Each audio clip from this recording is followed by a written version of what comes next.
안녕하세요. 행복씨앗입니다. 오늘도 시장을 정리하면서 하루를 마무리하는 시간을 가져볼 겁니다. 오늘 우리 시장은 코스피도 코스닥도 하락 마감했습니다. 코스피는 2.45% 하락 마감했고, 그리고 코스닥은 3.47% 하락 마감했습니다. 전체적으로 봤을 때 하락한 종목들이 훨씬 더 많은, 참 정말로 수급이 좋지 않은 그런 날이었습니다. 오늘 우리 시장 투자 심리를 악화시켰던 주요 요인을 보면은 바로 이 강달러 여파로 인해서 전 세계 주요국 그 외환 시장이 정말로 초토화되고 있어서 그렇습니다. 관련 내용 좀 더 살펴보면은 영상을 녹화하고 있는 이 시간에 우리나라 이 환율입니다. 1400포인트 이것만은 지켜야 된다 이렇게 했는데 뭐 이거는 뭐 뛰어넘은지 뭐 옛날인 것 같습니다. 단기간에 정말로 이 정도면은 환율이 급등하고 있는 겁니다. 이 강달리 현상이 우리나라에서도 엄청나게 지금 작용을 하고 있습니다. 그리고 영국도 지금 엄청나게 지금 강달러 현상이 지금 발생하고 있는 그런 상황이고, 그리고 유로화도 보면은 이 달러에 대적하지 못하고 있습니다. 자꾸 지금 가치 하락이 이어지고 있습니다. 중국도 난립니다. 위안화도 지금 중국하고 일본 같은 경우는 외환 시장에 달러를 풀어서 개입을 했다 이런 보도들이 나오고 있잖아요. 그럼에도 불구하고 이 강달러 현상을 막지 못하고 있는 그런 상황입니다.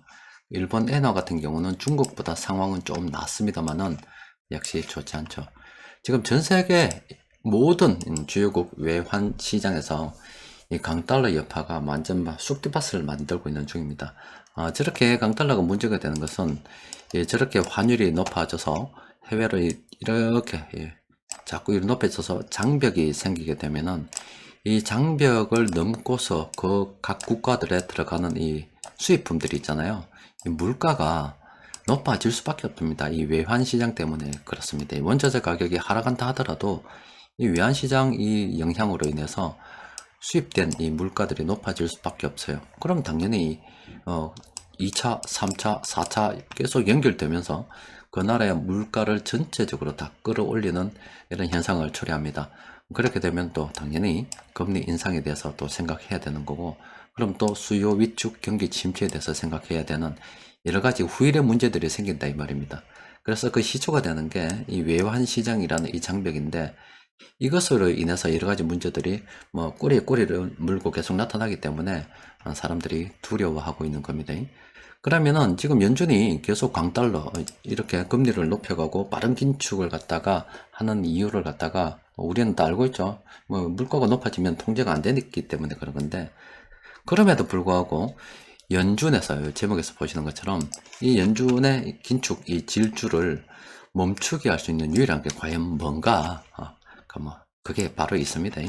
보면은 예전에 여러분들께 말씀을 드렸죠. 이 하일드 채권 스프레드 자주 봐야 된다 이렇게 말씀드렸잖아요. 코로나 바이러스가 막 초기에 전파가 될 때 사람들이 엄청 겁내했죠. 그리고 이 하일드 채권 이 스프레드는 정말로 참 자금 조달이 어려운 그런 기업들입니다. 이 자금 조달이 어렵다는 것은 그런 기업들 파산이 된다 이렇게 볼 수도 있는 거예요. 그래서 그때 미국의 제일업체들 파산안이 많이 난리 치겠다 아닙니까? 그래서 급격하게 돈을 푼 거예요. 미국의 기업들이 파산하려고 하니까. 그럼 연준에서도 뭐 다른 수많은 인플레이션 지표 뭐 가장 강력하게 지금 앞자리에 넣어놓고 보고 있지만, 사실은 이 뒤에서는 이 지표를 계속 유심히 살펴볼 수 있다 생각이 듭니다. 그래서 지금은 지금 파산 위험이 예전보다 크게 증가하고 있는 그런 상황이잖아요. 그런데 이게 하일드 채권 이 스프레드가 이런 식으로 코로나 바이러스가 처음에 전파될 때처럼 이게 갑자기 이렇게 치솟아 버린다. 이렇게 되면은 뭐 인플레이션이고 뭐고 다 제껴두고서 다시 기업들을 살려야 되기 때문에 돈을 풀 수도 있다. 그러니까 긴축을 갑자기 멈추고 돈을 풀 수도 있다. 이렇게 우리가 추정을 해볼 수 있습니다. 따라서 이 미국의 좀 부실 기업들, 신용도가 좀 낮은 이 기업들, 이 자금 조달이 어떻게 되고 있는지, 그래서 여러분들 이 하일드 채권 스프레드 있잖아요. 요걸 유심히 좀 살펴볼 필요가 있어요. 여기 좀 안정적으로 흘러간다 그러면 미국은 계속 강력한 긴축에 대해서 이야기할 수밖에 없을 거고요. 그런데 어느 날 갑자기 연준에서 좀 약한 모습 보인다면은 반드시 요거를 꼭 챙겨봐야 됩니다. 그래서 이 하이드 채권 스프레드가 갑자기 급등을 하게 되면 연준은 어떻게든 금리 인상에 대해서 브레이크를 걸 수밖에 없는 그런 상황입니다.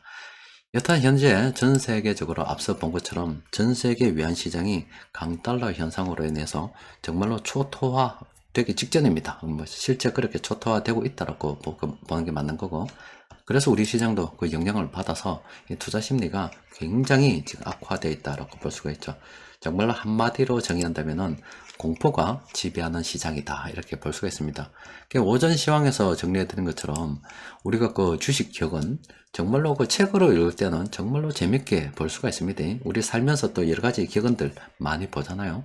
그래서 공포에 사서 탐욕에 팔아라 하는 이 주식 기억은 책으로 읽을 때는 아유 뭐 그렇겠지, 나도 그렇게 한번 해봐야지, 당연하지, 이성적으로도 충분히 이해가 되지, 사람들의 공포에는 주식을 다 던질 거기 때문에 그때 싸게 사서 사람들이 너도 나도 주식을 사고 싶어하는 이 탐욕의 시기에 주식을 팔아야 된다, 이걸 갖다가 뭐 책 읽을 때는 정말로 참 가볍게 뭐 이 정도는 나도 할 수 있다 이렇게 생각이 되지만, 실제 경험을 하게 되면은 실제 지금 같은 이 공포스러운 상황에서 과감하게 주식에 베팅할 수 있는 사람이 얼마나 되겠습니까? 그래서 책으로 보는 것과 실제 경험에서 하는 것은 하늘과 땅 차이입니다. 그래서 주식 투자 이렇게 오랜 해가지고 뭐 오랜 기간 동안 뭐 워렌 버핏 같은 그런 사람들 있잖아요. 그런 사람들은 정말로 우리가 알지 못하는 많은 풍파들을 경험했을 겁니다. 또 그리고 이런 걸 갖다가 경험하면서 중간에 나가 떨어져서 깡통으로 가서 뭐 주식시장을 떠난다 그러면은 뭐 영원한 패배자로 남겠지만, 그런데 잘 버텨서 어떻게든 악착같이 버텨가지고 나중에 다시 거품이 탐욕의 시대가 이렇게 만들어졌을 때 그때 수익을 내고 판다 그러면은 정말로 이 좋은 귀한 값진 경험이 되겠죠. 어떤 책으로 읽는 것과 또 실제 경험하는 것은 전혀 다른 문제이고, 또 실제 우리가 그동안 주식 기억은 아니면 책으로 통해서 성공하는 방법 많이 봐봤잖아요. 그걸 거는 때보다도 굳건한 의지를 가지고 실천해야 되는 그런 시기가 아닐까 싶어요. 일단 모두 다 힘내십시오. 자, 오늘 시장 들여다보면은 참 외국인들 기가 막히죠. 여기 보면은 외국인들이 묘사한 업종들이 조금 있습니다. 의약품 업종은 장기적 관점에도 괜찮고, 또 요거는 싼 적이 있었잖아요. 바닥권을 지났습니다. 그래서 의약품 업종은 현재 여전히 싸다는 겁니다. 싸다는 거고, 음식료 업종도 싸다고 분석이 되고, 의료종밀은 뭐 몇 종목 없지만 지금 싸다고 분석이 되고 있습니다. 그러니까 지금 외국인들이 희한하게도 다른 걸 다 던지면서도 다른 지금 뭐 거의 뭐 이래 다 던졌잖아요. 투심이 좋지 않아서. 그럼에도 불구하고 이렇게 산단 말이에요. 그래서 바로 이런 게 조금 필요합니다. 큰 규모가 아니더라도 사람들이 못 살 때 싼 거를 이렇게 좀 사두게 되면은 앞으로 좋은 결과를 기대해 볼 수가 있겠죠. 자, 수급 분석표 검색을 통해서 그럼에도 불구하고 세력들이 매선 종목 좀 있나 보니까 오늘 7개 종목이 있습니다. 그래서 좀 들여다 보도록 합시다. 몇 종목이 안 되니까. 자, KPX 케미칼. 자, 전체적으로 보면 이렇습니다. 자, 전체적으로 보면 지금 이렇게 탐욕 지표가 찍힌 시점입니다. 그죠? 예쪽은 예전 이렇게 찍혔고, 탐욕 지표가 찍히는데 더 주가가 떨어진다, 탐욕 지표가 찍히는데 더 떨어진다, 이런 시기는 보통 지하실을 파고 들어가는 시기다, 굉장히 공포스러운 시기다, 이렇게 볼 수가 있습니다. 어쨌든 간에 이렇게 탐욕 지표가 이 공포 지표죠. 죄송합니다. 공포 지표입니다. 이게 쭉 찍히고 난 다음에 다소 변동성은 있지만 초보자들이 투자하기 이렇게 좋은 시기가 펼쳐지거든요. 여기도 이후에 좋은 시기가 펼쳐졌죠. 그러면은 뭐 확률적으로 볼 때 이런 지표가 딱 이렇게 표시가 됐을 때 뭐 지금 당장은 어렵겠지만은 물론 지하실로 주가가 파고 들어갈 수 있겠지만 이 종목에 사람만 있다 그러면은 향후 초보자들도 투자할 수 있는 좋은 시기가 열릴 것이다. 또 어떤 면에서 보면 장기 투자로 볼 때는 지금은 긍정적으로 접근할 때라고 생각해 볼 수가 있겠죠. 요거는 긍정적인 검토를 좀 해봐야 됩니다. 물론 뭐 재무 상태 뭐 살펴보고 현금 흐름 살펴보는 것은 기본이다는 전제하에서 말씀드리는 겁니다. 지금 W게임즈 같은 경우도 지금 마찬가지입니다. 자, 지금 보면은 이렇게 사람들이 굉장히 공포스러워하는 구간이 지나고 있습니다. 그래서 이것도 장기적 관점에서 긍정적으로 검토를 좀 해볼 필요가 있죠. 그러니까 과거로 한번 들어가 볼까요? 과거로 들어가 보면 이렇게 이런 식으로 해서 탐욕 지표가 찍힐 때, 또 이렇게 하락 반전 신호가 자주 찍힐 때는 조심해야 되겠죠. 이렇게 하락 반전 신호 찍힐 때는 조심해야 됩니다. 하지만 지금은 긍정적으로 검토해 볼 만하죠. 부강약품약 같은 경우도 지금 현 시점에서는 긍정적으로 검토를 해 볼 만한 그런 상황입니다. 그리고 서흥은 아직 조금 더 기다려야 되겠습니다. 여기 10번이죠. 좀 더 기다려보고 지켜볼 필요가 있겠어요.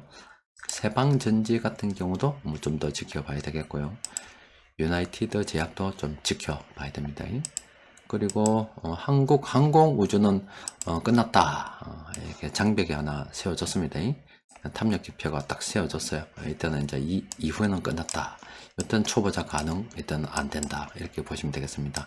오늘 몇 종목 세력들이 매수한 종목들 중에서 우리가 관심을 가지고 살펴봐야 될 종목이 몇 종목 있었습니다.